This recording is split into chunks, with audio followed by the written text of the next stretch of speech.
No instante que atravessei um umbral, senti o forte aroma. Eu não precisava ver as rosas para saber que a casa estava repleta delas. Por que o Senhor Middle as enviaria para cá também? Notas aleatórias de bar soaram do piano de cauda na sala. Quando a porta se fechou atrás de mim, a música parou e minha mãe chamou. Harry, é você? Enquanto entregava meu casaco a Inge, nossa criada, respondi. Quem mais seria a esta hora, mamãe? Meu pai veio da sala me cumprimentar. Com um cachimbo de madeira entalhado pendendo do canto da boca, perguntou. Como vai, nossa imperatriz Elizabeth? Você dominou o palco. Como declarou o jornal Die Press. Sorri para meu pai, alto e bonito, com cabelo grisado nas têmporas e rugas ao redor dos olhos azuis. Apesar da hora avançada, passava das 12. Ele estava vestido impecavelmente num terno cinza, escuro, sem vincos, com gravata listrada a vinho. Ele era o confiável e bem-sucedido gerente de um dos bancos mais proeminentes de Viena, os Creditstadt Bankwaren. Ele segurou minha mão e por um momento lembrei-me das tardes de fim de semana da minha infância, durante as quais ele pacientemente respondia a todas as minhas perguntas sobre o mundo e seu funcionamento.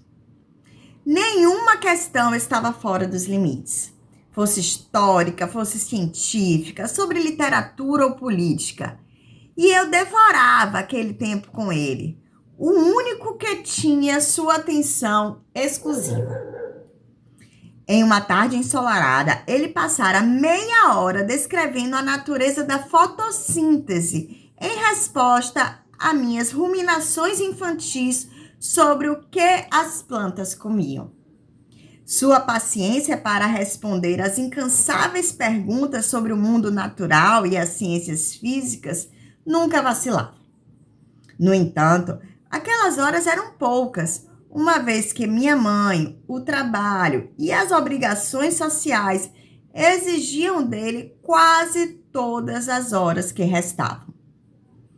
E sem ele, eu enfrentava longas horas de lições maçantes com professores ou tarefas de casa e rotina com minha babá. E, em menor medida, com minha mãe, que só prestava atenção em mim quando eu me sentava diante de um piano e ela criticava minhas habilidades. Mesmo adorando música, agora eu só tocava quando ela não estava em casa. Ele me conduziu à sala e me acomodou em uma das 4 poltronas de brocado diante da lareira, que estava acesa naquela noite fria de primavera. Enquanto esperávamos por minha mãe, ele perguntou. Está com fome, minha princesinha? Podemos pedir a Inge que prepare algo para você? Está magra demais depois daquela última crise de pneumonia. Não precisa, mas obrigada, papai. Comi antes da apresentação. Olhei ao redor da sala, onde retratos de família preenchiam paredes já cobertas por um papel de parede listrado, e vi que alguém, provavelmente minha mãe, tinha espalhado artisticamente pela sala os 12 buquês de flores rosa pálido. No entanto, exceto por uma sobrancelha erguida, papai não disse nada a respeito das flores. Ambos sabíamos que seria minha mãe a fazer as perguntas. Ela entrou na sala e foi servir um copo de uísque. Sem dizer palavra nem me olhar nos olhos, expressou sua decepção comigo. A sala caiu em silêncio enquanto esperávamos que ela falasse. Parece que você tem um admirador, Randy.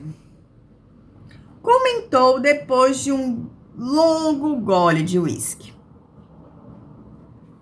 Sim, mamãe. O que você pode ter feito para incentivar um gesto desses? Seu tom trazia o julgamento de costume.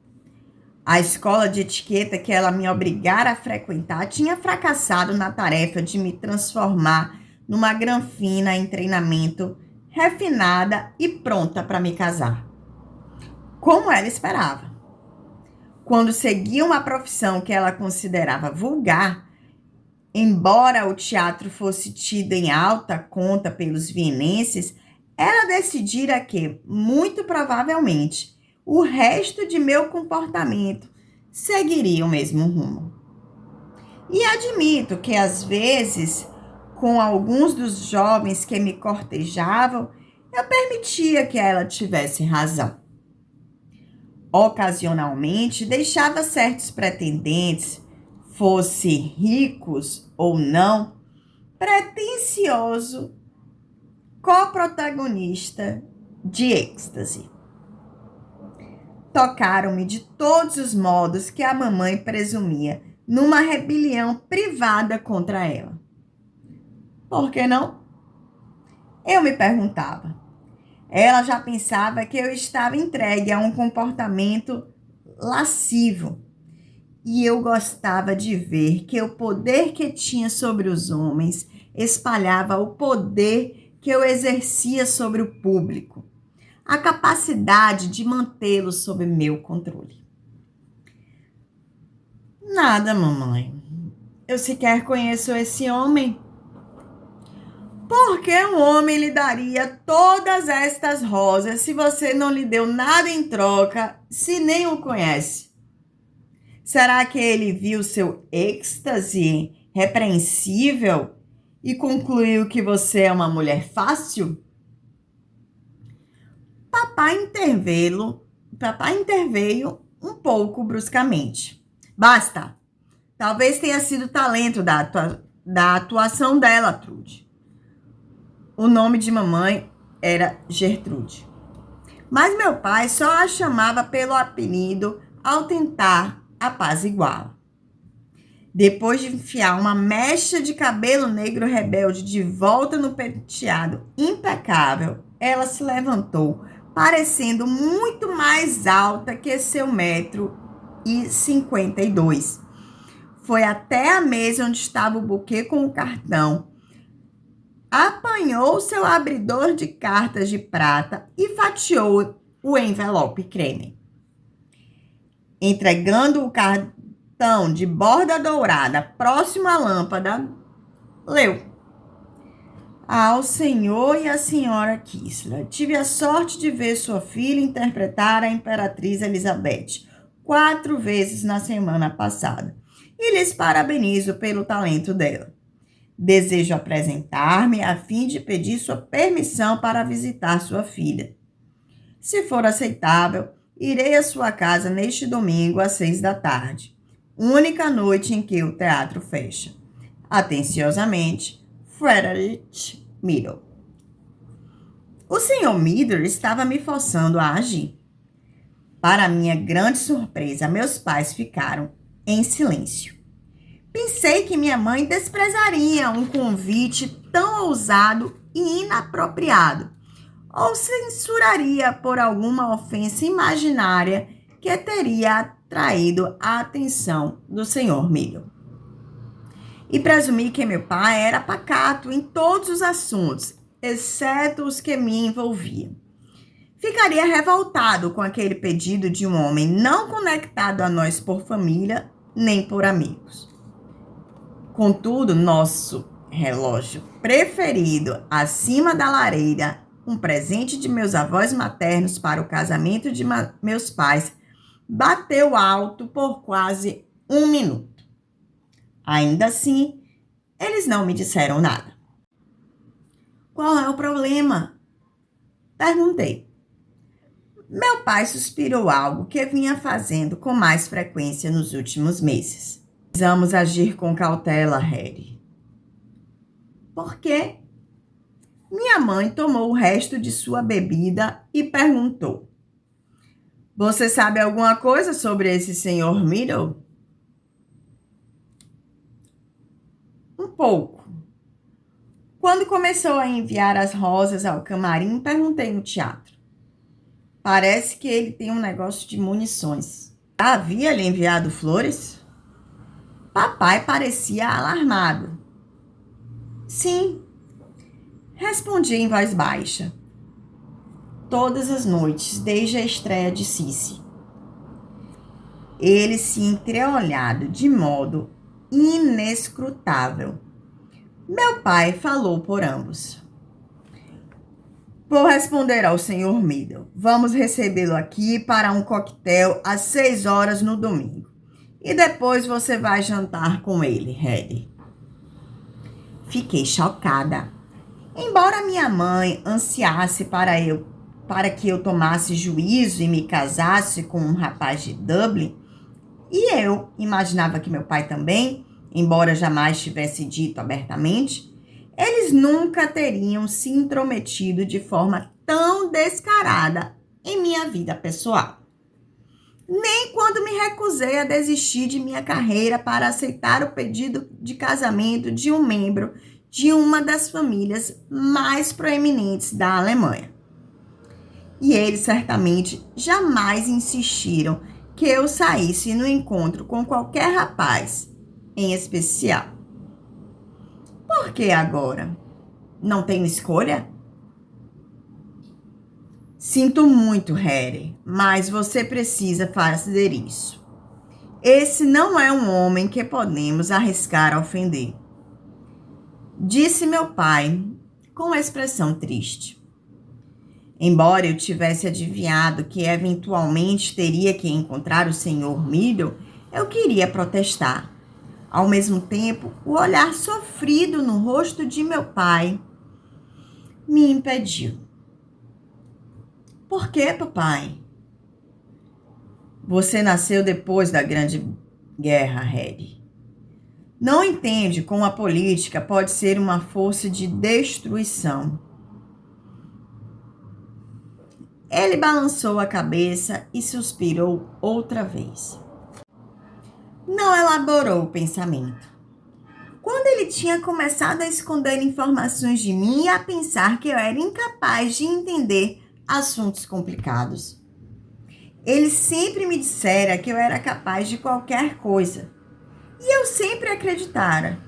Suas garantias haviam fortalecido minha confiança quando resolvi ser atriz.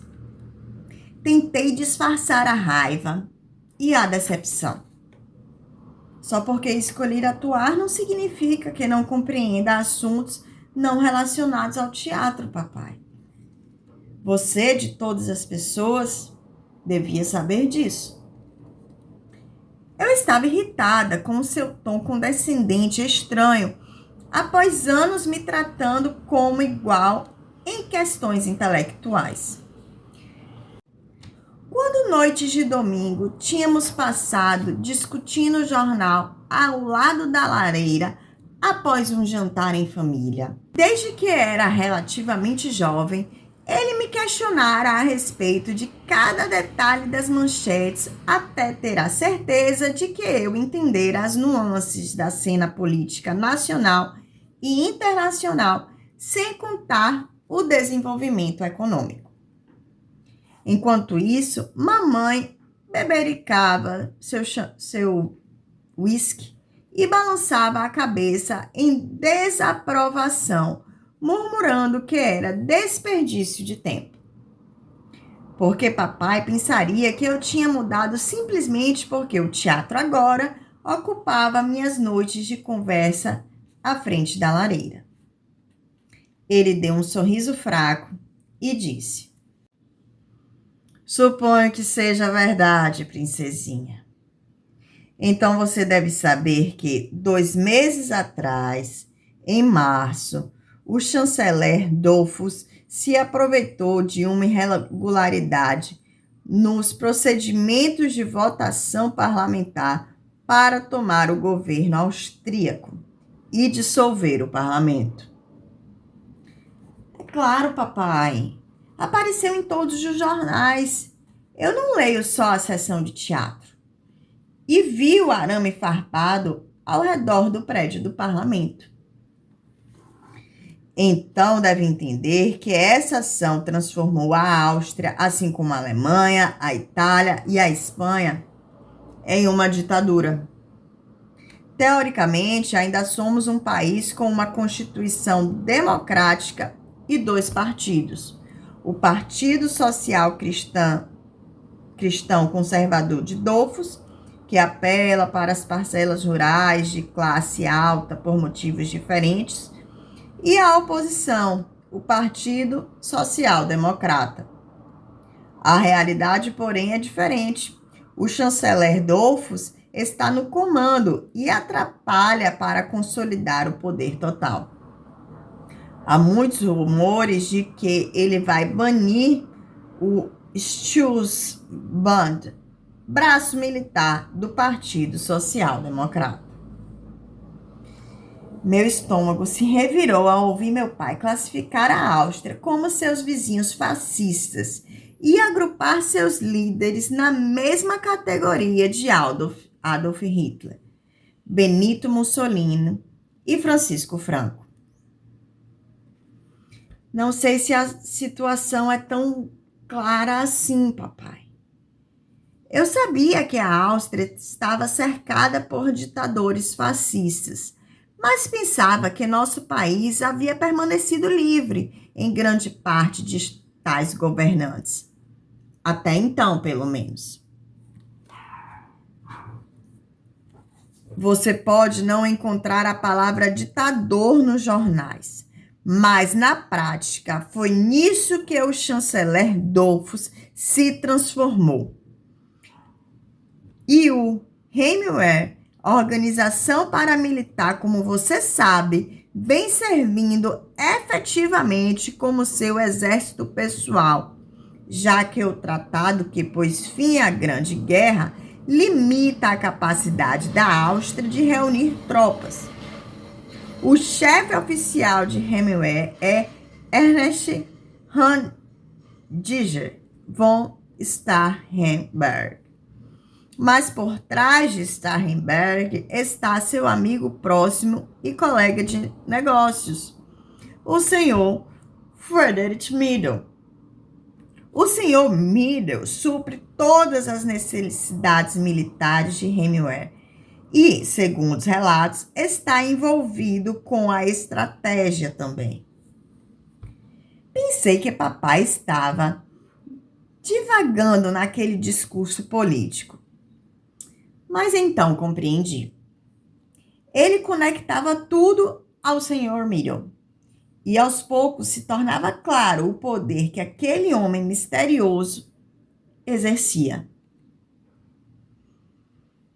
Entendo, papai. Não sei se entende. Há mais hint. Tenho certeza de que você não leu os jornais que esse tal de Adolf Hitler se tornou chanceler da Alemanha em janeiro. Sim, confirmei, minha mãe se erguendo para tomar seu segundo uísque. Ela costumava beber apenas um lentamente ao longo da noite. Você está familiarizada com as políticas antissemitas que Hitler vem implementando na Alemanha?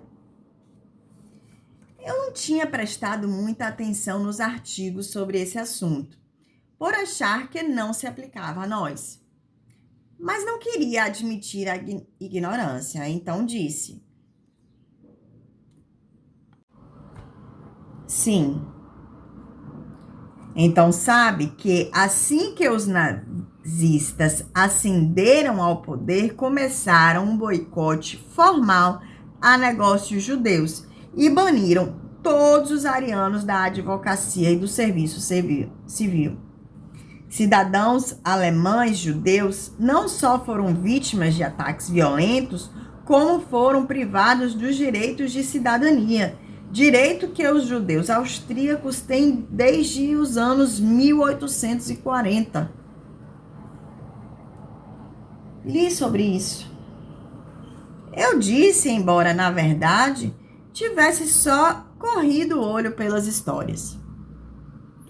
Bem, então talvez tenha lido os artigos sobre os nazistas austríacos que desejam a unificação de nosso país com a Alemanha. E, quaisquer que sejam as opiniões políticas sobre Dollfuss, o medo primário de todos é que esse chanceler Hitler deu um golpe para tomar a Áustria. Nada foi dito publicamente ainda, mas ouvi rumores de que o chanceler Dollfuss se encontrou com o líder italiano Mussolini no mês passado e que Mussolini concordou em ajudar a proteger nosso país no caso de uma invasão alemã. Suponho que seja uma boa notícia, mas não sei se a Áustria devia ter essa dívida com a Itália. Quer dizer, Mussolini também é um ditador e podemos simplesmente acabar nas mãos dele em vez de nas de Hitler. Papai me interrompeu. É verdade, Harry, mas Mussolini não defende as mesmas políticas antissemitas extremas de Hitler. Entendo. Eu disse, embora não entendesse por que ele estava tão preocupado. Aquelas políticas não iriam realmente nos afetar.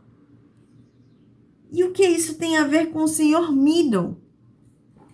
O Sr. Middle tem um relacionamento de longa data com Mussolini.